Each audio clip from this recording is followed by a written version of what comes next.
I one special. Yeah please જે પણ પૂછો. આજે આપણા વિજયનો તમે બધા રમવા જઈ શકો છો.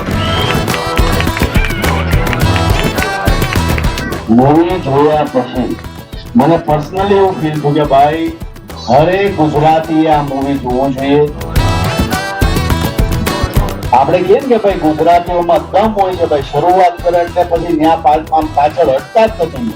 અદ્ભુત પાત્ર બે છોકરાએ કર્યું છે, રામ અને શ્યામ.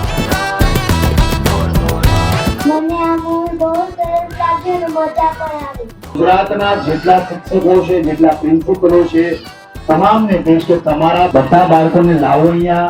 કોમેડી નથી પણ કોમેડીની સાથે સાથે કેટલા બધા મેસેજ છે કે ભાઈ માતા પિતાનું રિસ્પેક્ટ કેવી રીતના કરવું, ટીચરની રિસ્પેક્ટ કેવી રીતના કરવું, એક ડ્રીમને લઈને આગળ કેવી રીતના વધવું. આ રામ છે એવું વિચારે મારે ડોક્ટર બનવું છે, તો એ ડોક્ટરને કેવું પકડી રાખે છે કે ભાઈ જે વસ્તુમાં રસ નથી એ વસ્તુમાં પણ એ રસ દાખવી અને એવું વિચારે છે કે હું આમાં રસ લઈ તો આગળ જઈને ડોક્ટર બનીશ.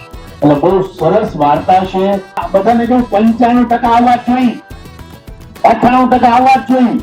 મોસ્ટલી મા બાપની એવી ધારણા હોય છે 10 બાર ટ્યુશન રખાઈ દે, એક્ટિવિટી રખાઈ દે ને 10 વાગ્યા સુધી રાતના 10 વાગ્યા સુધી છોકરાને નહીં તો થવાનું.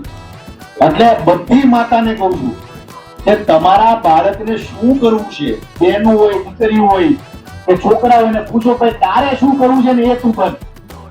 એટલે આ વસ્તુ ખાસ કરજો અને આજુબાજુમાં ગલીમાં બધા લોકોને અપ્રોચ કરો કે આ ભમરડો મૂવી જોવા જાય. જે વ્યક્તિ સારી મૂવી બનાવે ને તેને દિલથી સપોર્ટ કરો, પ્રેમ આપો. અને આ બે નાના બાળકોએ અદ્ભુત એક્ટિંગ કરી છે એટલે એમના માટે જોરદાર દિલથી તાળી બજાવી. ભાઈ મારે મારી ઘરવાળીને પૂછવું છે કે ભાઈ એને પિક્ચર કેવું લાગ્યું. આખા પિક્ચરમાં બહુ દાંત કાઢ્યા. અને બાળકોને ફ્રીડમ પર પણ ફોકસ કર્યું એ બહુ સારી વાત કહેવાય કે ભણતર સિવાય પણ બાળકો બીજું શીખે એ બહુ સારી વાત છે. આને પાછું ફાર્મસી કર્યું ને એટલે આને પાછું ભણવાનું વધારે ગમે. નાનપણમાં જે આ ભમરડો એટલે ઘણા બધા ગામડામાં હજી હશે પણ સિટીના છોકરાઓને આ વસ્તુ ખબર પણ નહીં હોય. શું આમાં શીખવા જેવું શું છે? એક તો છોકરાઓને જે બનવું હોય બના દેવાય, એના પર થોપી ના દેવાય કે તારે આ જ બનવાનું છે.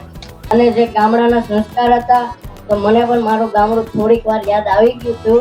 તો સારો મેસેજ હતો કે કોઈ બી કાર્ય કરે તો કોઈ ખોટું કરીને કોઈનું સારું કરીને, તો આવી વસ્તુ આપણા છોકરાને શીખવા મળે તો આ મૂવી ખરેખર બધાને જોવું જોઈએ.